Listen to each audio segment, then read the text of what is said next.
Turn 5 Racing. It's that final turn of the night when you take it off the track and you drive it on the trailer. It's a great night of racing, and it's been a great night of racing here at the Punta Gorda Speedway, and another night of Turn 5 racing right here in the tower afterwards. And one of our drivers of the week, young lady right next to me here, JCR Jess, and having a very exciting night of racing for you tonight. And we'll get to that in just a little bit, because it was definitely a demolition derby almost with the four cylinders tonight, right? Very true, very true. You know, you've been in this racing business a long time, family-wise. How'd you get your start in it? I actually started, my dad used to race before I was born, and I got into it when I was in middle school. A bunch of my guy friends used to race, and I wanted to race as well, and I kept getting no. They didn't want me in a go-kart, and that's really what I wanted.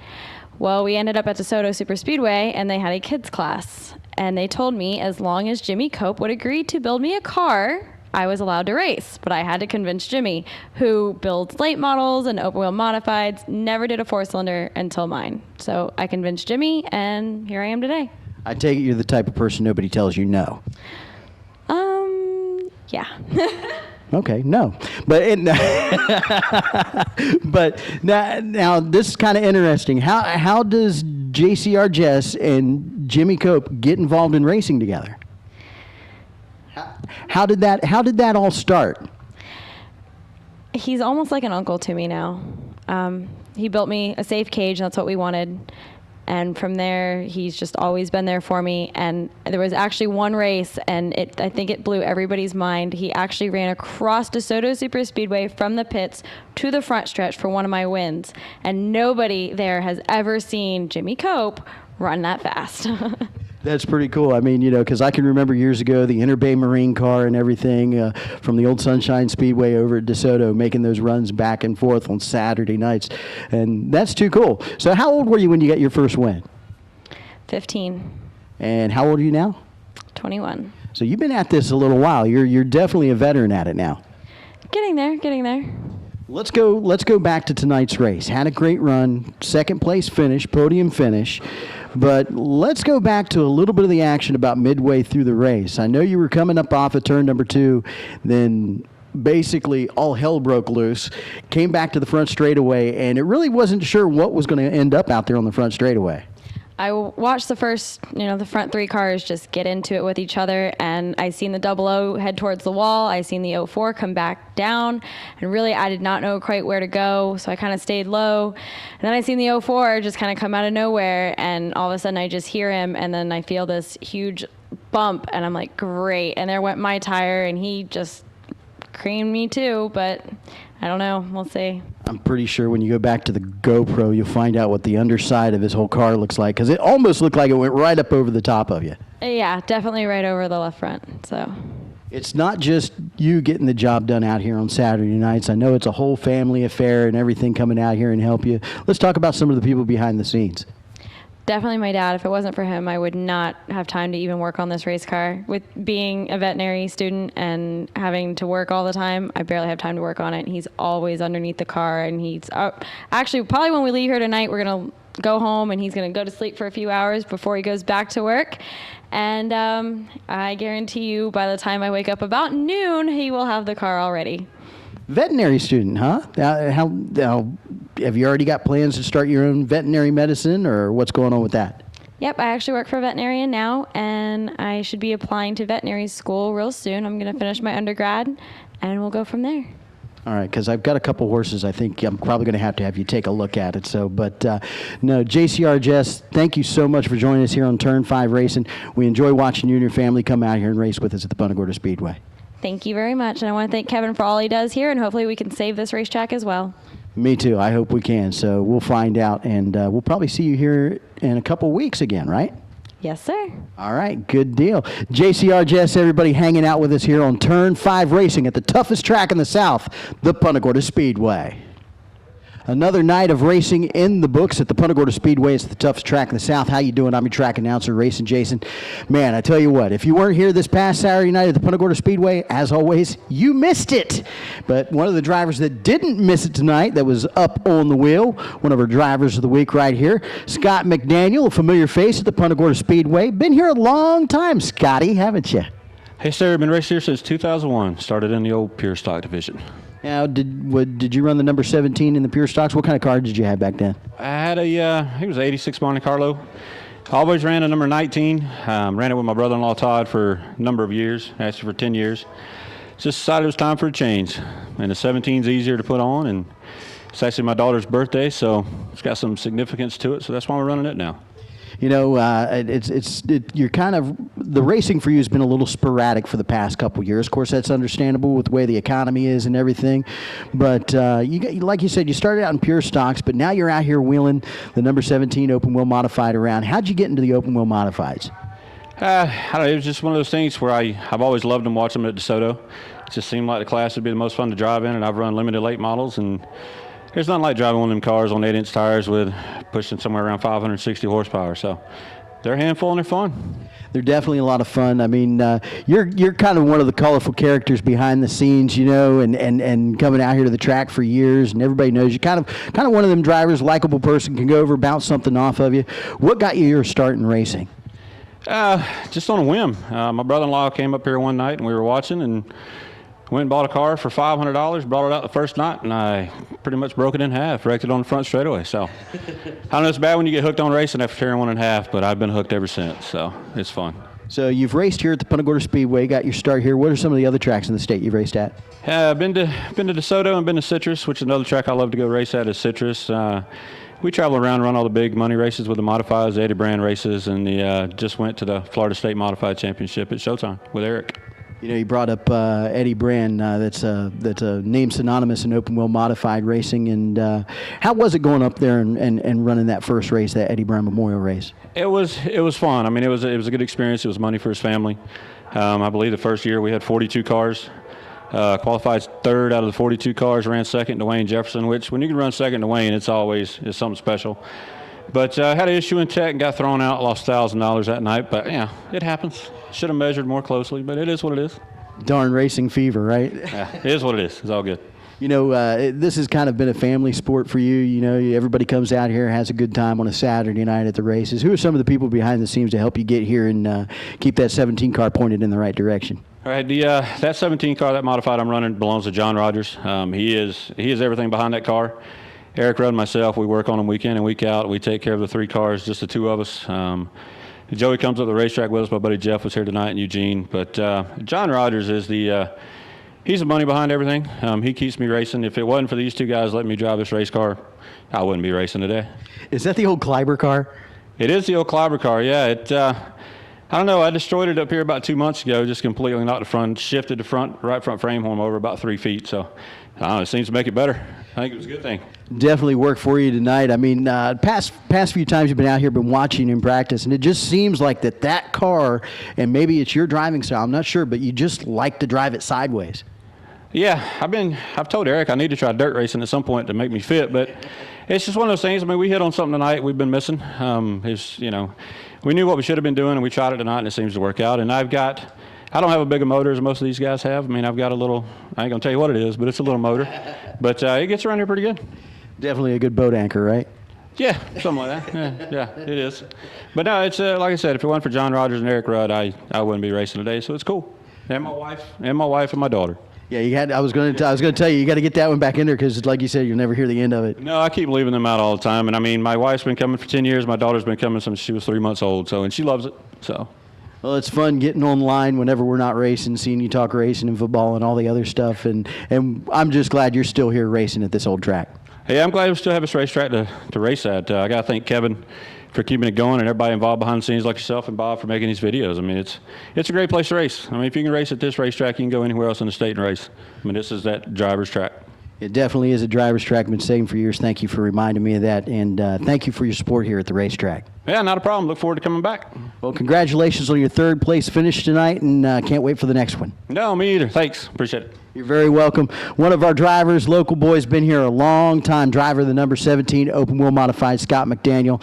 It's turn 5 racing, and what's turn 5? That's when the last turn of the night is right on the trailer. The tires are all still aired up on the car. It's a good night of racing. It's turn 5 right here at the Punta Gorda Speedway.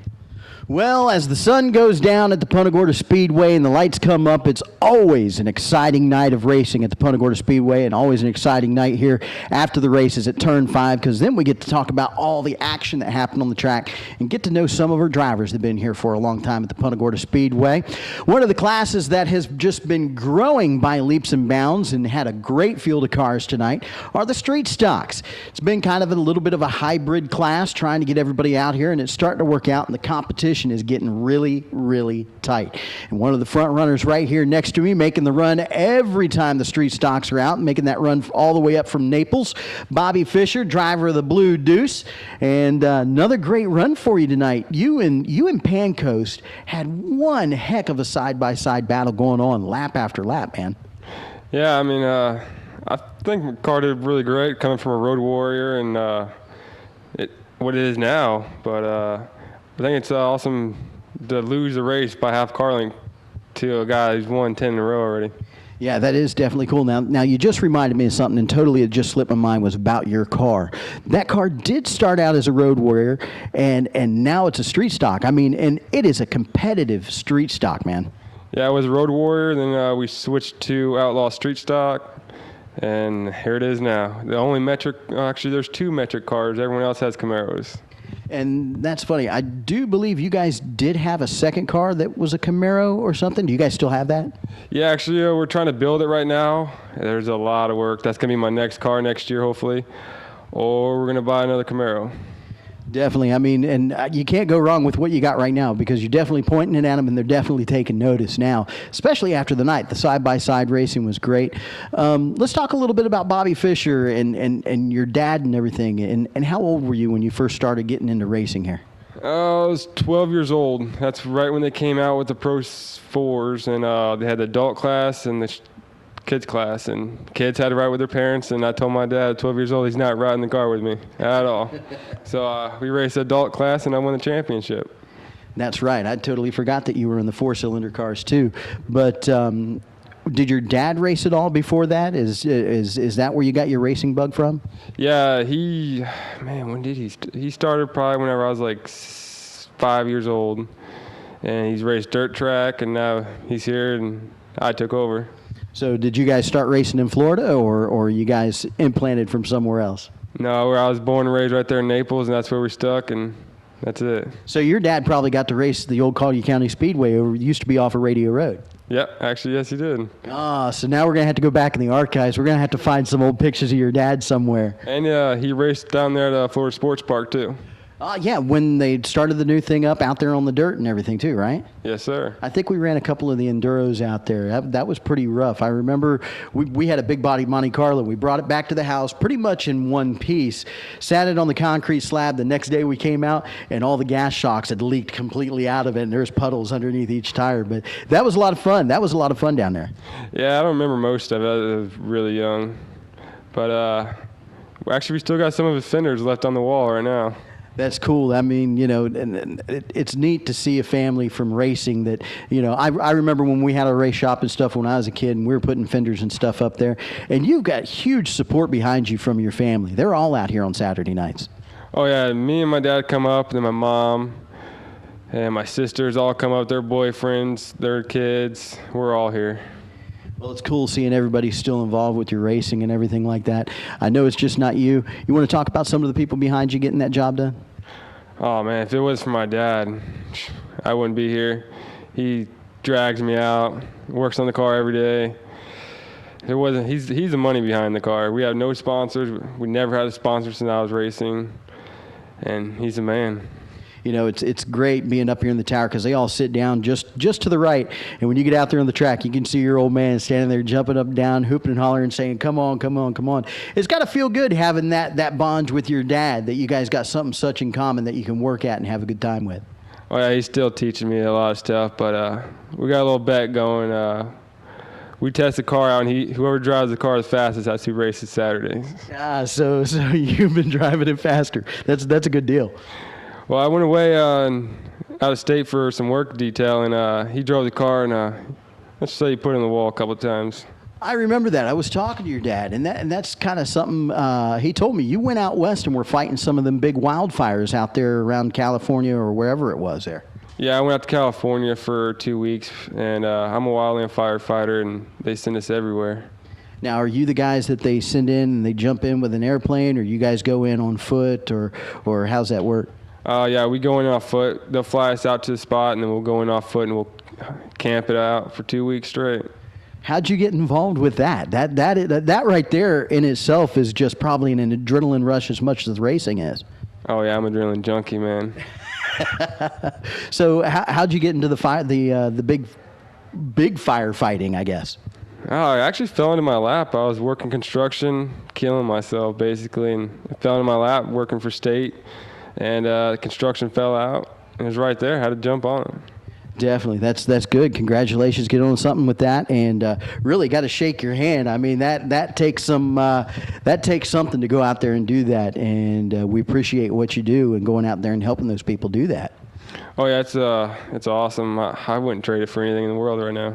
Well, we're glad to have you safe back here racing in a crazy sport, which is sometimes a little unsafe, but hey, we're adrenaline junkies, right? That's it.